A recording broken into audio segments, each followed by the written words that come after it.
ஆண்டவருடைய கீழ்ப்படியாமல் இருக்கக்கூடாது, விசுவாசம் இல்லாமல் இருக்கக்கூடாது என்கிற ஒரு பயம் நம்மிடத்தில் இருக்கும் என்று சொன்னால்தான் கர்த்தருக்கு பயப்படுகிற பயம்.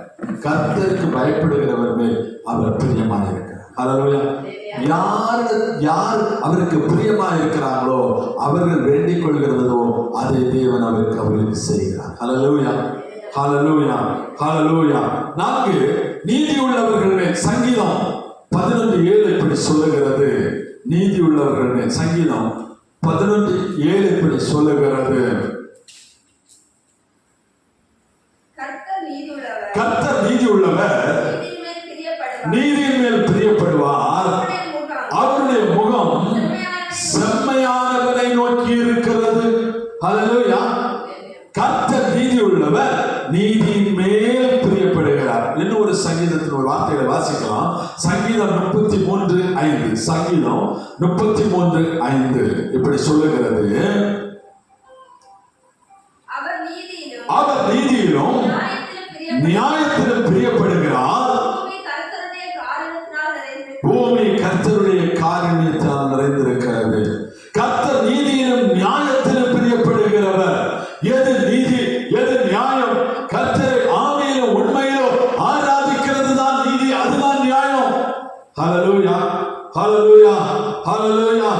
மேலே பூமியிலும், மேலே வானத்திலும், கீழே பூமியிலும் யாதொன்றை செய்யாதீர்கள் என்று சொன்னார்.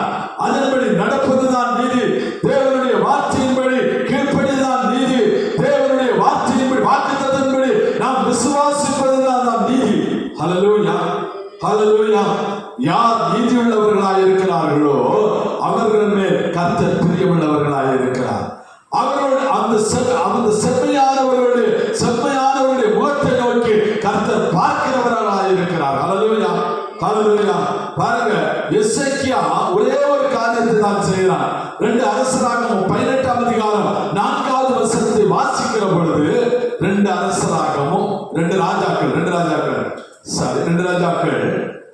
18ஆம் அதிகாரம் 4வது வசனத்தை வாசிக்கிற பொழுது அவர் ஒரு காரியத்தை செய்கிறார். தேசத்திலே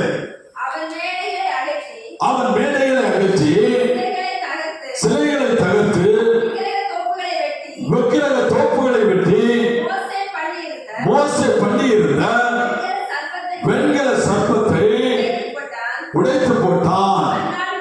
அந்நாள் மற்றும் இஸ்ரவேல் புத்திரர் அதற்கு தூபம் காட்டி வந்தார்கள். அதற்கு நெகுஸ்தான் என்று பெயரிட்டார். பாருங்க, வெண்கல பாம்பு சிலையை செய்ய சொல்லி அதை வைத்து அதை நோக்கி பார்க்கிறவர்கள் சுகமடைவார்கள் என்று சொல்லி தேவன் சொன்னார். அதை பார்த்துட்டு போயிட்டே இருந்திருக்கணும். ஆனா இந்த ஜனங்கள் என்ன செய்தாங்க? அதை எடுத்துக்கொண்டு போய் நெகுஸ்தான் என்று பெயர் விட்டு அதுக்கு தூபம் காட்டி அதுக்கு ஆராதனை செய்து அதுக்கு வழிபட்டு அது போலையெல்லாம் கொண்டு சுமந்து கொண்டிருந்து போய் கொண்டிருந்தார்கள்.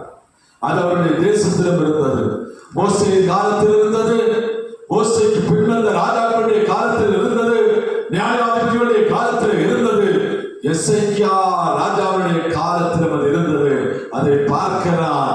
தேவனை ஆராதிக்க வேண்டிய ஜனம், தேவனை ஆராதிக்க வேண்டிய ஜனம் யாத்திராகமம் 24:5க்கு விரோதமாய் ஒரு காரியத்தை செய்து கொண்டிருக்கிறது என்பதை அவன் பார்த்து அந்த நெகுஸ்தான் அந்த பாம்பை, அந்த மோசே செய்த வெண்கல சிலையை என்ன செய்யறான்? அழித்து உடைத்து அந்த தேசத்தை விட்டு அப்புறப்படுத்துகிறான். ஹல்லேலூயா, ஹல்லேலூயா. ஒரு நாள் எசேக்கியா வியாதிப்படுகிறான்.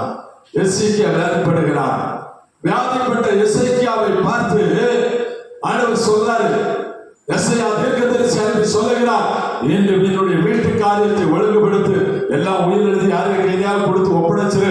ராத்திரி 12 மணியோட ஒரு டைம் முடிஞ்சது, இன்னையோட நீ அவ்வளவுதான், உன்னுடைய மரணம் தான் என்று சொல்லி அவர் சொன்ன பொழுது எசேயா தீர்க்கதரிசி சொல்லுகிற பொழுது அவன் சுபபக்கமாய் திரும்பி தேவனிடத்திலே சொல்லுகிறான், ஆண்டவரே, நான் உமக்கு முன்பாய் நேர்மையானது நீதியானதையும் பிரியமானதை செய்தேன் என்பதை நினைத்தேன் என்று சொன்ன பொழுது எசேயா தீர்க்கதரிசி தன்னுடைய அந்த ராஜாவினுடைய அரண்மனையை விட்டு வெளியே போவதற்கு முன்பே மீண்டும் எசேயா தீர்க்கதரிசி இடத்திலே வந்தது வார்த்தை, போய் சோல் அவனிடத்திலே 15 ஆண்டுகள் திருப்பி கொடுத்து